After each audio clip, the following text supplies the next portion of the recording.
So that basically kind of wraps up the story of the Power Glove. Does anybody have any questions about the Power Glove before we move on to trivia? Is anybody you talk to from the development end, particularly Nintendo, like, I can't see, like, Miyamoto and Iwata and Gunpei Yokoi, like, looking at this and being like, this is completely useless. Like, why wouldn't they look at, like, putting this in play for, like, the Super Famicom? Well, so this was early 1989, so...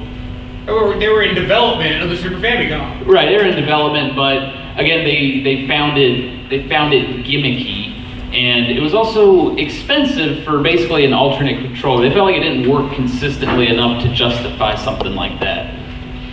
But it's funny because Nintendo was like, that's too gimmicky, and now today they kind of do a lot of gimmicky kind of things. But it's not a gimmick when it's a foundation. When it's the default control scheme, it's not gimmicky.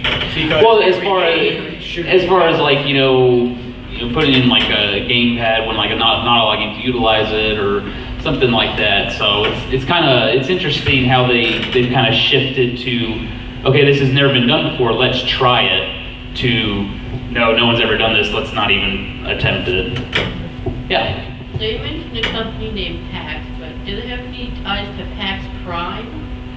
No, PAX Prime is the penny arcade company, and PAX Japan was like an electronics company. They didn't last very long. They put out the Power Glove, and then that was it. They were gone. Yeah, Eric. I think this was mentioned to you. I don't know where you're looking at the actual Wizard poster. That is wearing a left-handed Power Glove. So I thought it was especially made for him. No, that's the magic of imaging. It's not. There's no left-handed Power Glove, and if there is one, and Fred Savage owns it, I guess. Yeah. Did you buy one when it came out? No, when the Power Glove came out, I was 2 years old, so I did not have a Power Glove. But when I was making this episode, I played with the Power Glove for quite a long time, and I thought it's okay. Like it's really bad with the older games. I thought it was good with Super Glove Ball. Actually, with Super Mario, I was pretty impressed. I was able to get to World 2 with the Power Glove, but then I was like, this just isn't worth it. I can see why The problem is the standard Nintendo controller is very, quick twitch. It's kind of like instinctual. I like to think of it, and the Power Glove is, you can't do like quick reaction things with the Power Glove. It's very, okay, let's go this way, jump, No, we knew it was bullshit as kids. There you go, a testament. It came out against the Genesis and TurboGrafx. It was just like, no. Yeah, and actually a lot of like newspapers at the time would say, okay, is a kid gonna want a $90 Power Glove, or are they gonna buy 2 Nintendo games? Which would you prefer? I think I'd buy the 2 games. Just saying. I saved up $80 at a quarter per chore to buy one. Got to Toys R Us. How many times did you vacuum your house? No, yeah, exactly. They were out. Toys R Us was out. Yeah. And then fortunately, like a couple weeks later, I tried it at a friend's house, and I was so happy I didn't spend that $80. Very good. Yeah. So yeah, if there's no more questions, I'd like to get started on trivia. So the way this works, I have 10 questions. I need 3 volunteers from the audience who would like to participate in trivia. You, sir, on the end right here? No, I'm not. Yeah. Do what?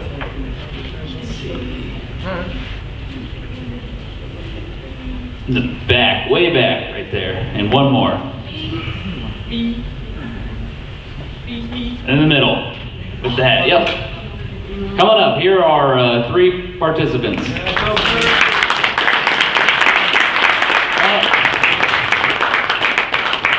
Yeah, come on up. Have a seat. Okay. So, if you are a I'd like you to introduce yourselves. I think this might work. Yeah. Have a seat, sir. Right here. Okay, what are your names, sir, on the end? Gabriel. Gabriel? Kurt. And Joe. Joe. Welcome. Okay, so the way this works, I have about 10 questions. They are all related to Gaming Historian episodes. So if you've watched the show, you're going to do really well. Okay? And we have some prizes to the winner. Let me grab that real quick.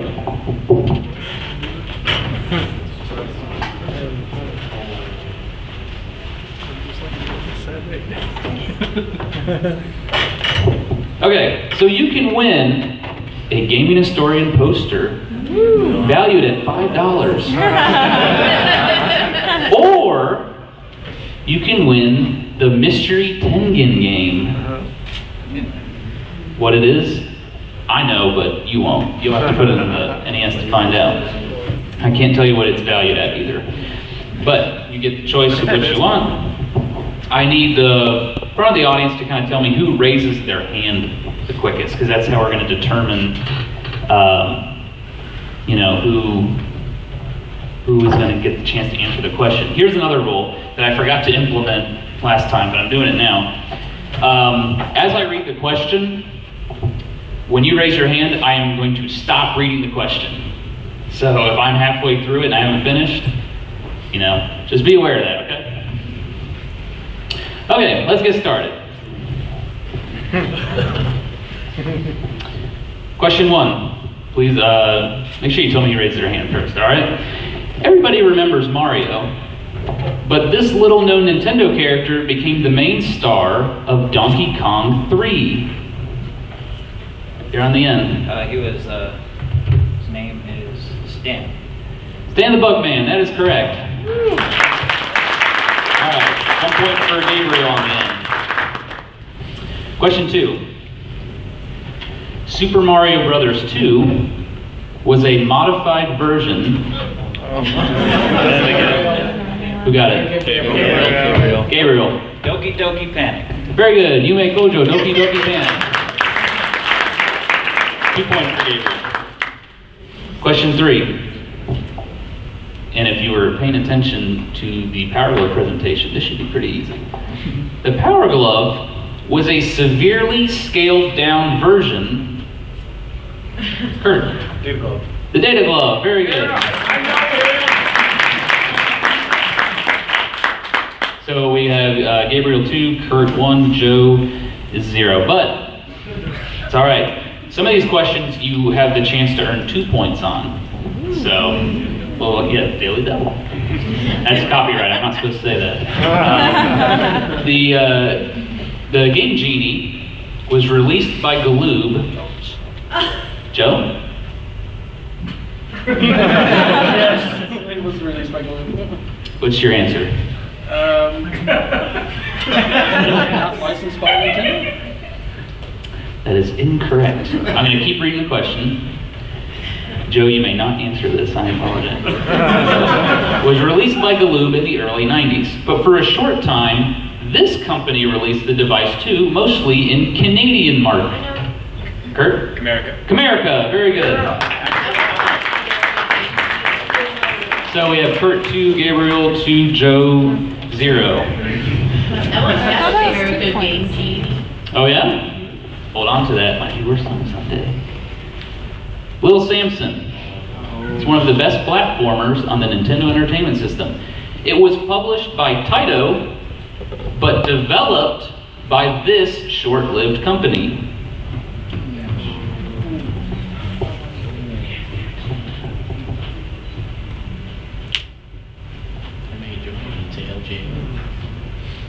You don't lose points if you guess, I'll say that. You might want to take a shot at it.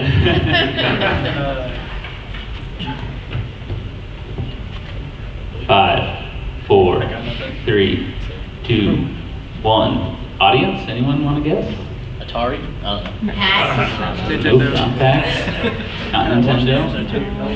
Short-lived. Not LJN. Yeah. That would have been fine. The answer is Takeru, a little Japanese company. That's a tough one. It's probably the hardest question on here, but okay. So we'll move on. This is bing, bing, bing, bing, bing, Daily Double. Trademark, Jeopardy, ABC, all rights reserved.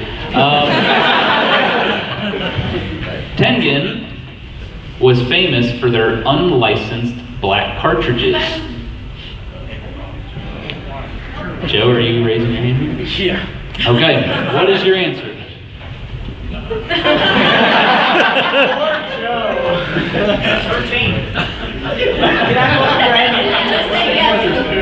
Photo for 42. True. It's one of the prizes. Can't remember the game.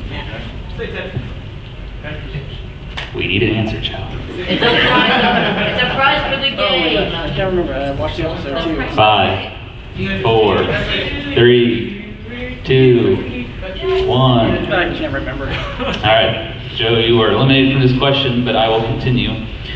Was famous for their unlicensed black cartridges, but they did release 3 licensed games. Name one of them. Kurt. Pac-Man. Pac-Man is correct. Daily double. Bonus, name the other 2. Miss Pac-Man? Oh, I think I know. The bonus, the answer is Gauntlet and RBI Baseball. The only 3 licensed games by Tengen.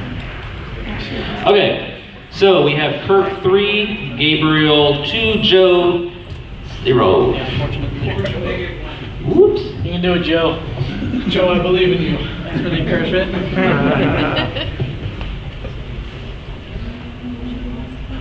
There we go. Okay. This is another Daily Double, copyright Jeopardy, ABC, all rights reserved. This company was known for their licensed toys and games, with titles such as Jaws, Back to the Future. Kurt. LJN. LJN is correct. Daily Double. What does LJN actually stand for? I know. I know it. I saw the episode. You want to give it a shot here in the front? That actually stands for Norman J. Lewis backwards. That is absolutely correct. Give it up for this guy right here. That is perfect. Thank you. So we have Kurt 4, Gabriel 2, Joe still in the hole, but you still have a shot. And audience, 1 point. Can he donate his point to Joe? Would you like to donate your point to Joe? All right. In the 80s, Mario was still fairly new and was used in several different games that did not have the word Mario. Gabriel? Shot in the dark, if I remember. It was called Jumpman. That is incorrect. Let me continue the question. Was used in several games not named Super Mario. Name a secret Mario game on the NES or Game Boy. Kurt. Tennis, he was the referee. Dennis, that is very, very correct. I don't know why I said that. Yes, he was the referee. So, Kurt, you were at 5. Gabriel, you were at 2. So have a chance to come back. Joe, you've been donated a point from the audience. All right. This electronics company made several televisions with a built-in NES. Oh, I know. There's one for Kurt. Delphic. Sharp, that is correct. All right, this is the last question. It is a Daily Double, copyright Jeopardy, ABC, all rights reserved. This portable Sega console played... Sega Nomad. Sega Nomad is correct. The bonus, the Nomad was based on this handheld that was available to Japan Airlines and let customers play Genesis games with the television on the seat back? Actually, don't. I remember the name, but I don't know what he does though. Kurt, do you want to yell it out? Sega Jet.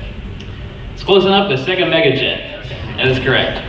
Okay, so I believe, Kurt, you are the winner of Game Boy Trivia. Thank you very much for playing, guys. Thanks, Joe. Kurt. Kurt, come on up here. Gabriel? Kurt, you have a big decision to make. You can win the poster, valued at $5, for the Mystery Tengen game. This was used in the Tengen episode that I filmed.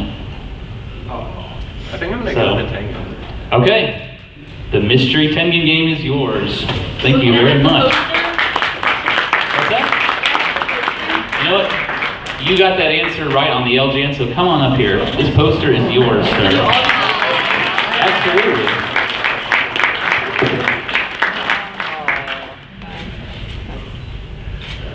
That's awesome. What's your name? Calvin. Calvin, ladies and gentlemen. Thank you, Calvin.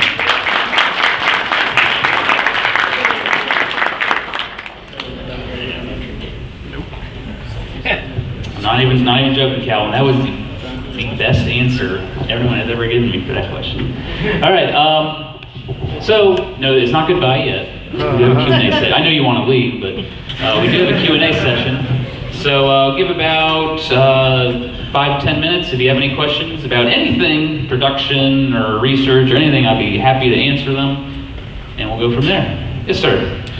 Was there ever a subject that you thought about researching, but due to not being able to find any information, you had to either drop it or postpone it? Okay, so the question was, if you ever wanted to do something but you had to drop it or postpone it because there really just wasn't a lot of information on there? Yes, one of them is the Star Ocean series. I don't know if anyone has played the Star Ocean RPGs.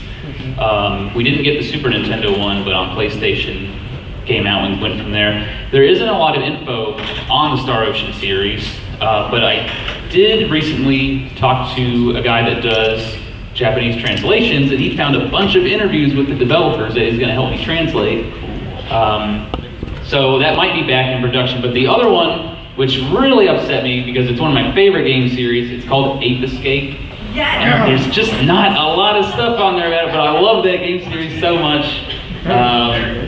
So I might still do it just because I like it. Yeah.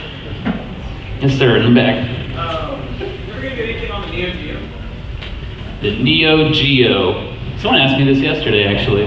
I'd love to, but they are very expensive, and I'm not sure where I can find one. But if I get one, yes, I'd love to do one on the Neo Geo. That was like the cool rich kid down the street had the Neo Geo, and you were sitting there with the Sega Genesis, like, come on.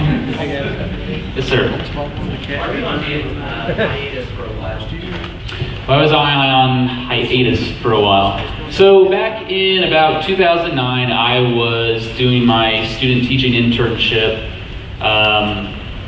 and the videos, I was still making videos kind of temporarily as I was doing that. School kind of took over my life, and actually the administration at the school I was interning at said, hey, we found your game historian videos, and I was like, oh, cool, and they said, you know, we just want to remind you about having being in the public and being a teacher, you should kind of lay low, stuff like that. So I feel like that was kind of bad advice. It kind of scared me a little, to be honest.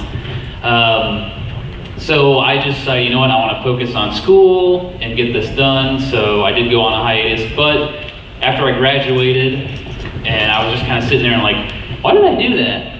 And so I put all the videos back up, and the people rejoiced, I guess. So now I'm doing it again, and I love doing it. So right up here. With the sort of rise of new and cool and good indie games within the past couple of years, do you ever think you're doing like a spotlight on some of like, maybe not the more popular ones like the Shovel Knights, but like some of the more like critically, but they don't get as much press as other games? Yeah, I am a big fan of indie games. One, because they kind of have a lot of indie games have that retro aesthetic, and two, they're cheap. They're a lot cheaper than modern games. So I love playing indie games. So yeah, I'd definitely like to showcase a few. There's actually a local game studio to me that's doing a game called Delver's Drop. I don't know if anyone's heard of that. It's not out yet. It's been in development for a while. It's basically like a Legend of Zelda clone. But I was invited to go to their studio and interview them, so I might do something like that in the future, absolutely. Anyone else have a question? Oh, Joe. Would you consider doing a gaming historian episode on the Advanced War series? Yes. Oh. Yes. Yeah.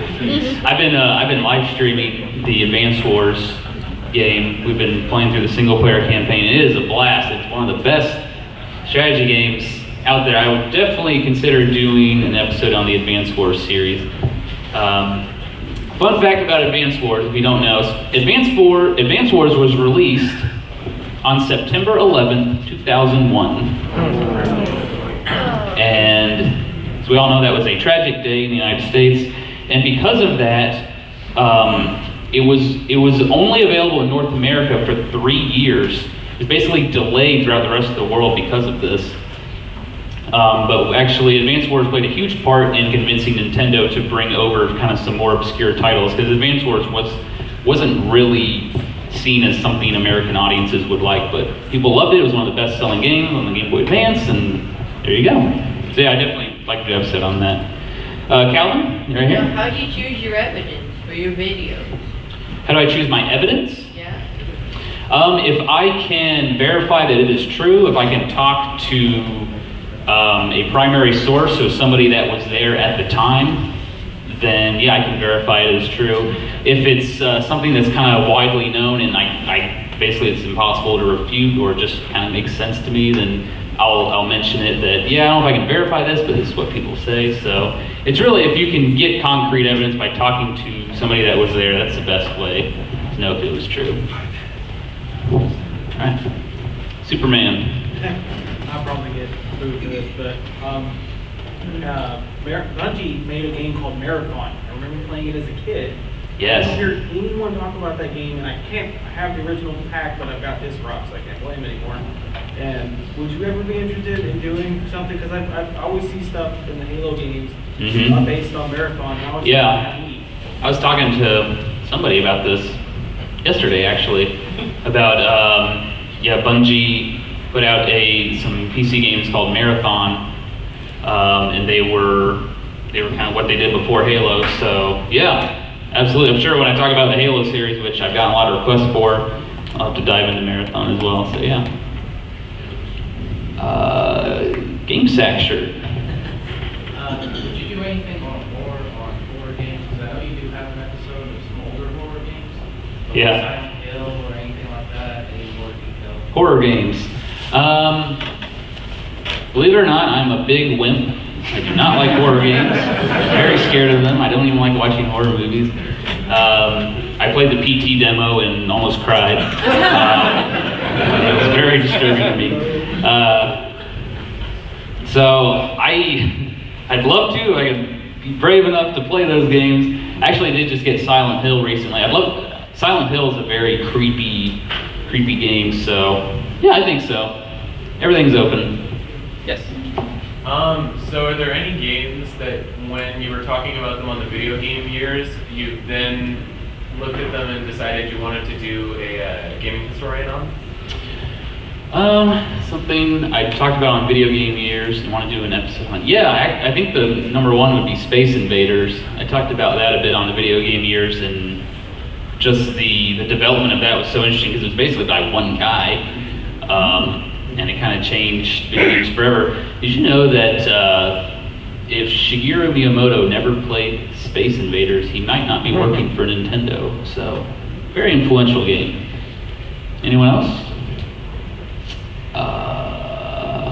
You, sir. What camera do you use? What camera do I use? I use a Nikon D3300. That's a DSLR camera, and I usually use a 35mm lens.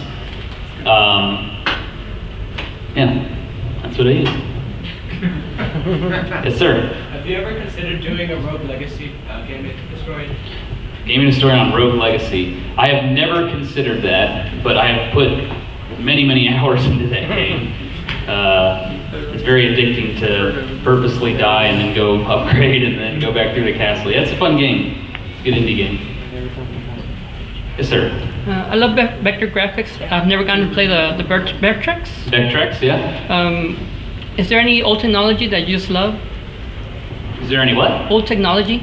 Is there any old technology that I love? I really like the Game & Watch games. The LCD is like the set panels, and you just kind of cycle through them.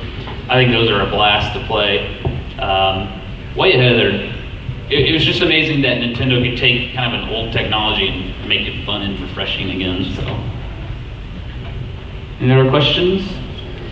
In the back with the hat. What historic episode was more like? What was your favorite to do? Which one were you so enthusiastic about? What was my favorite episode to make?